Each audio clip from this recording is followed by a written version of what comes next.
little calm down now. Well, I ain't. The colonel need a nerve pill now.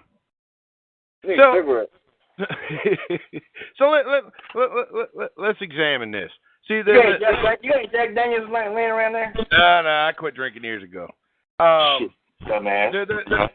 The issue that I have is if I owned a company, which I happen to own a company, and if all of a sudden I had 1, 2, 3, 4, 5 sexual incidents, would I look at firing my editor, Tony Philbrook, who's an excellent editor, does a great job? Would I consider firing him? Yeah, I probably would have fired him after 2.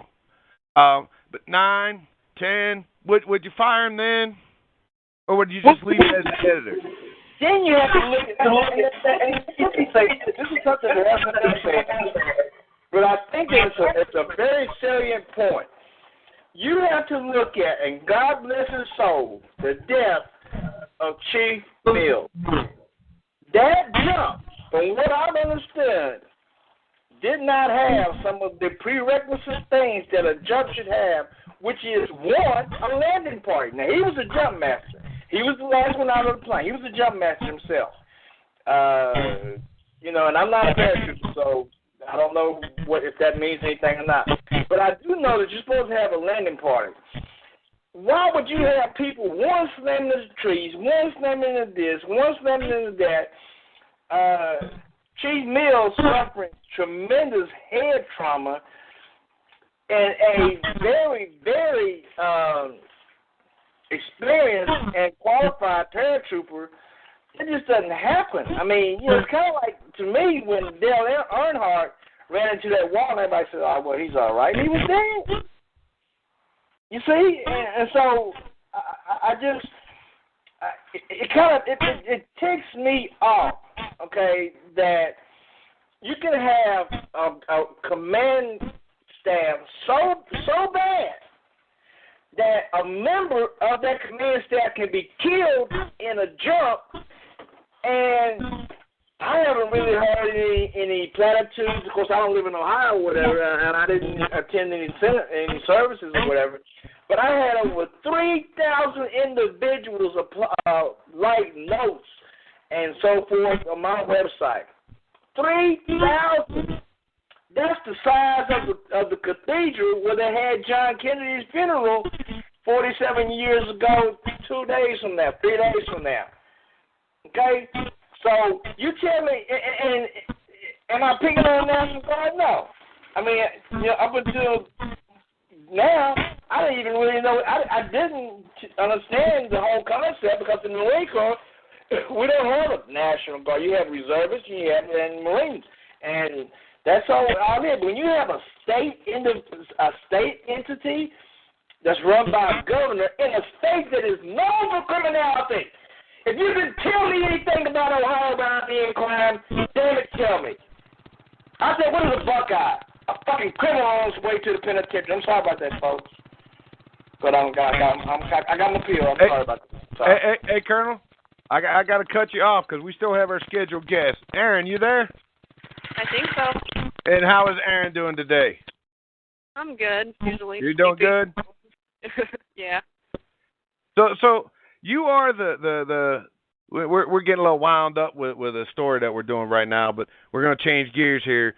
So you are the Dollhouse Commander for Guns and Dolls magazine, correct? Yes, I am. Yes, I am.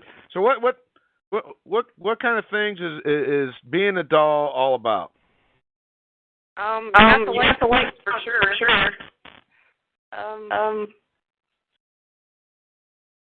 Just like guns? See the intelligence. Well, what I tell everybody is, and you can back me up on this, Aaron, is about being a doll. Is first of all, to qualify to be a doll, you got to have a like for firearms. And second of all, being a doll is all about being a capable woman. Am I correct? Yes, you are. So, being a doll isn't just about being cute in front of a camera. It's also, being capable. all of the gals that are in Guns and Dolls magazine are, very good looking, in love with firearms, exercise their rights. Some of them own guns, some of them don't. But every one of them are very educated and very capable women. Yes. And I know right now you're on your lovely break from your place of employment. We can't say that name on the radio, but how long did they give you to actually talk to me, Aaron? Like 10 minutes. 10 minutes. 10 minutes? Yeah. So you're 3 minutes into it? What? I said, so you're 3 minutes into it? Yeah, pretty much. So this evening you're going to be we're going to be having a photo shoot this evening for Guns and Dolls magazine. Tell us a little bit about the gal that we're going to be shooting this evening.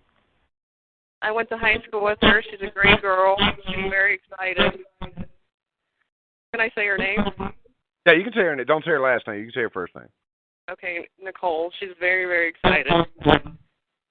Outstanding. So everyone knows, if you look on Guns and Dolls blog, Erin is actually the gal that is on the ad for Guns and Dolls Radio that says a little lace and a lot of gun. Thought you'd like that. Anything you want to tell your fans out there, Aaron? Before I cut you off, I got to get the Colonel back off before he roams off and I lose him. Thank you so much for keep listening to the radio. All right. I appreciate it, kiddo. I will see you this evening. Be safe. All right. Thank you. Have a good show. Thanks.